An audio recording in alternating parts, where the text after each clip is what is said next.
Welcome to the 2022 Bahrain Grand Prix review.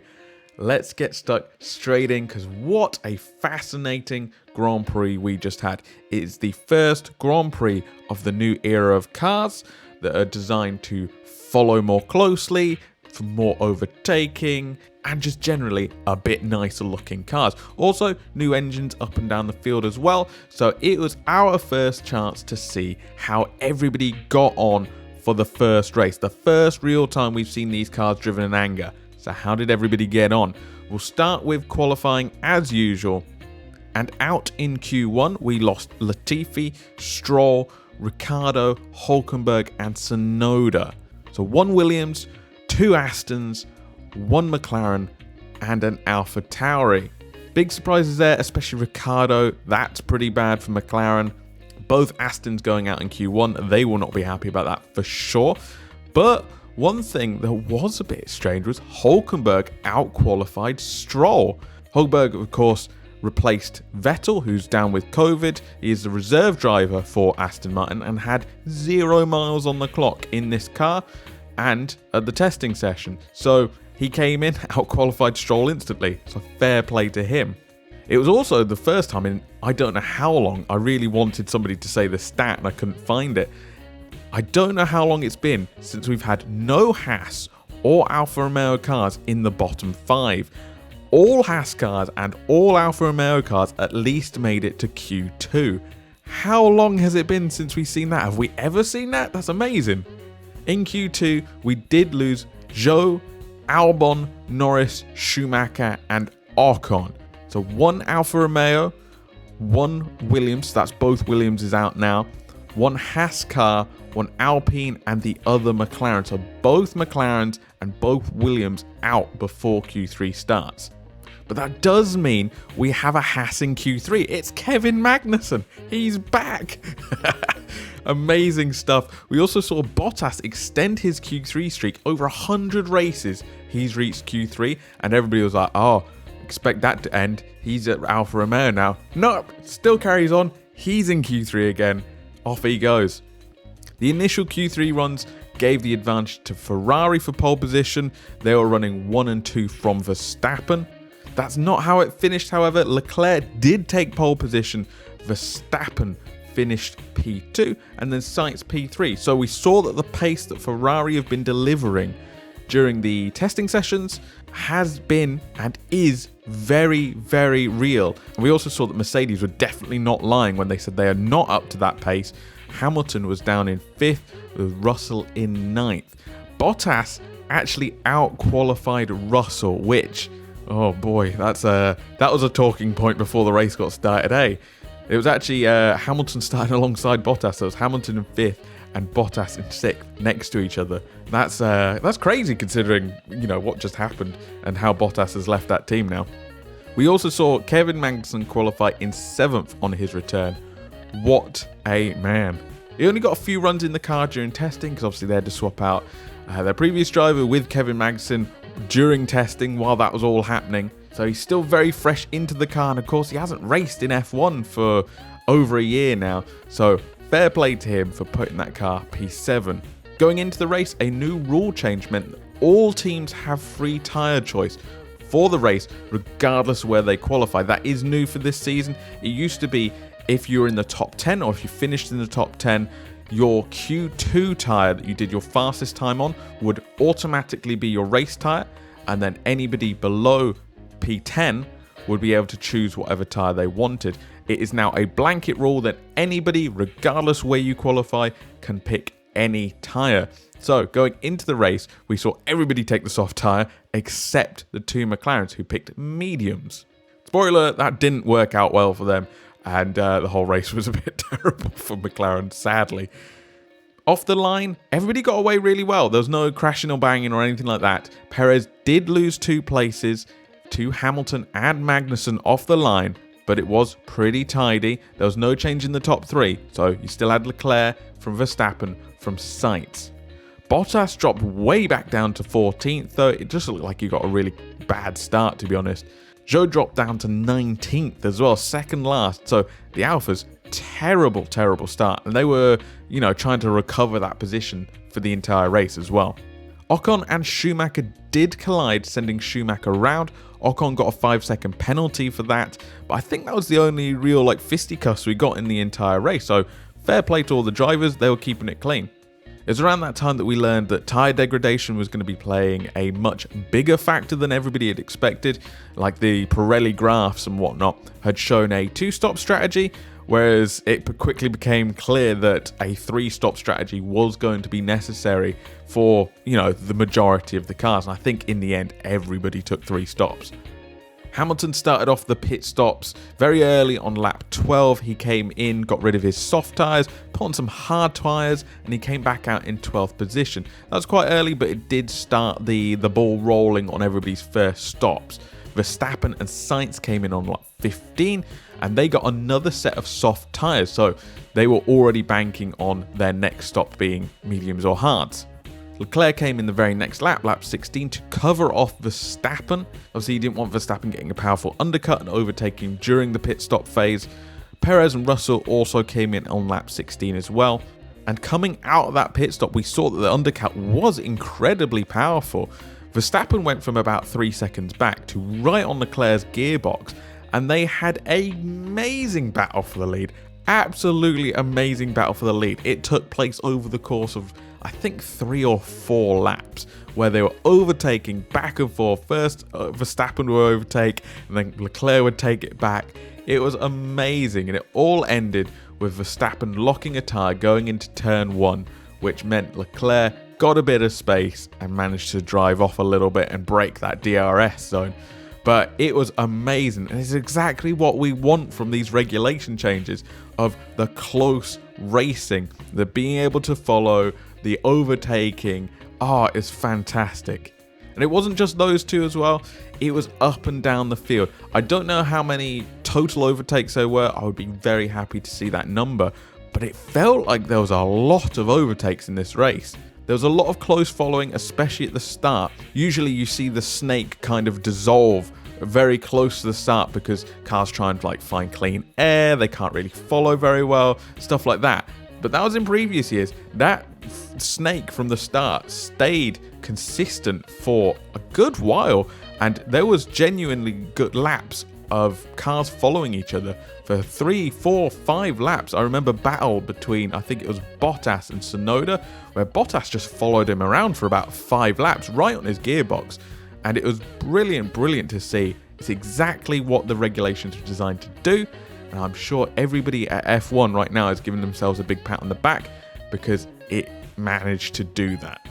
Back to our timeline, and Alonso is the first to make his second stop on lap 26. He goes for the hard tyres, and again that kind of starts people coming in for their second pit stop.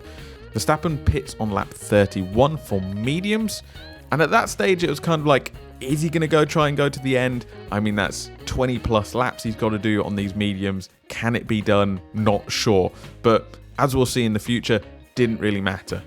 Leclerc, of course, pitted the very next lap, and he did the same. He came onto the mediums, and he ended up in front of Verstappen again.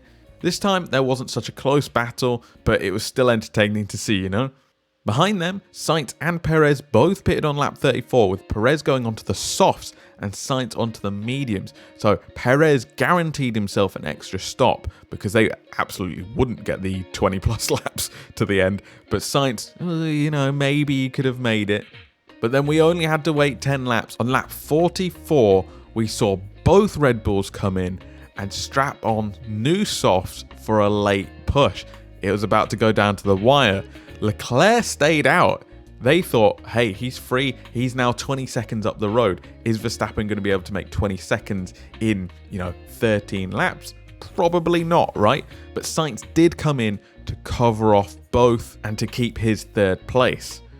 Shortly after this, we had our first safety car of the year as Gasly. His car just seemed to switch off and was on fire very dramatically. It was very strange. He kind of was just going along, and then his dashboard turned off, all the electronics seemed to turn off, and then the camera cuts to a wide angle and his car's just massively on fire. So not sure what happened there really, but it looked really bad. But it led to our first safety car of the year. And of course, all eyeballs are on the regulations now. Nobody's taking any chances with these things. Everything's being done to these new rules that have been set under the safety car. So, of course, Leclerc not pitting before to cover off the Red Bulls. He now does, because with the safety car out, that 20-second lead he had over Verstappen now gone completely. He's going to be right behind him on his gearbox. So he takes the advantage of having a quick pit stop to go in, get his tyres changed. So he has fresh tyres, Verstappen has fresh tyres, everybody has fresh tyres. Basically, everybody who didn't have fresh tyres already will now have fresh tyres, takes the advantage of getting their quick pit stops done. It's around this time that Verstappen starts having radio communications with his team about a power steering issue that is kind of continuing. But the team says they can't do anything about it and that he's just going to continue racing as is. They said it's not getting any worse. So it seemed like at the time it was just a power steering issue and he was just going to have to muscle through a few corners, which he was doing pretty well in anyway. So it didn't seem like a big deal really. With the safety car procedure diligently followed, the safety car does end on lap 50 with 7 laps of racing left. And boy, were these the most entertaining and tension-filled 7 laps of racing we've had since Abu Dhabi, of course. Sainz overtakes Verstappen on lap 54 with 3 laps to go of the race. But then shortly after, Verstappen has a mechanical issue and is out of the race. He said there's no battery, but Red Bull confirmed it's not a battery issue and that he just needed to come into the pits. Devastating, utterly devastating for Verstappen and Red Bull themselves. Because, I mean, that was a fairly comfortable second place that, just got washed away with 3 laps to go because of a mechanical issue. Not great. But the pain wasn't over there for Red Bull. Perez spins at the first corner of the last lap. His engine seized up and just spun him round. He was in 3rd place at the time, so it promoted up to 3rd place, obviously because of Verstappen's issue, but that's another podium place they've lost because of a mechanical issue on the last lap of the first race. Crazy stuff and absolutely gutting for Red Bull. It changes everything down the field, but it does not change things up the field. Leclerc wins after a dominant race. Sainz comes home P2 for a Ferrari 1-2. What a result for Ferrari. They are very real contenders this season by the looks. Coming in 3rd, surprise 3rd, Lewis Hamilton. Did not think Mercedes were going to be up there, but he is. He profits from Red Bull's pain. George Russell comes home in 4th. Kevin Magnussen in the Haas comes in 5th. What a result for him. What a result for Haas as well. What a recovery they've had. Amazing. Bottas comes home in 6th for Alfa Romeo. Again, what a result for these two teams. They've been floundering at the back for years now. And here they are, 5th and 6th in the first race in 2022. What a result for both of them. Amazing, amazing stuff. And it's exactly the kind of shake-up we wanted to see. Ocon comes home in 7th, Tsunoda 8th, 9th for Alonso, and Zhou Guanyu comes home in 10th. Points on his debut, always great to see, and that means a double score for Alfa Romeo. I don't know when the last time that was happened. It's probably been a couple years.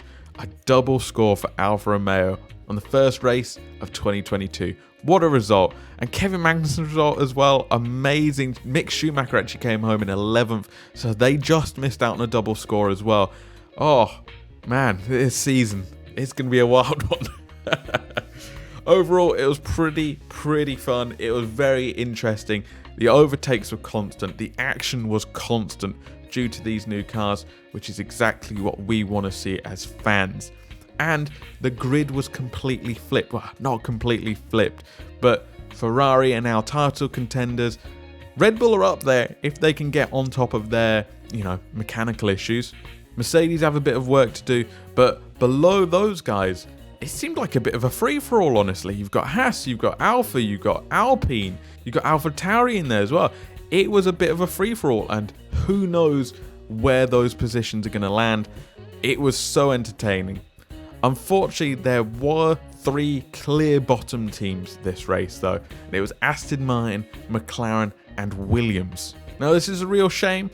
We obviously expected these guys to be mixing a bit more, but it was very clear that this race, those three teams are very much at the back. They are the new back three teams, as it were. So they'll be very much looking forward to moving forward and putting that status to bed as quickly as possible. But ultimately, today is Ferrari's day, a brilliant 1-2. Sainz actually came on the radio and said, it was a pretty bad race, pretty bad weekend, but if a bad weekend results in P2, I think we can take that. I thought that was brilliant. He considered this a bad weekend and he's P2. What a result for them. And it just highlights where they expect to be right now. And that's great. I'm so glad we've got this mix up at the front of the grid. We've got a mix up in the middle of the grid. We've got a mix up at the back of the grid as well. But, probably not going to pay too much attention to that, sadly.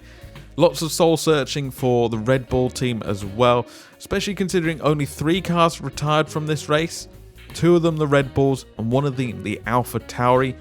All 3 cars were running Red Bull engines, this new Red Bull engine, and all appeared to be having engine related problems.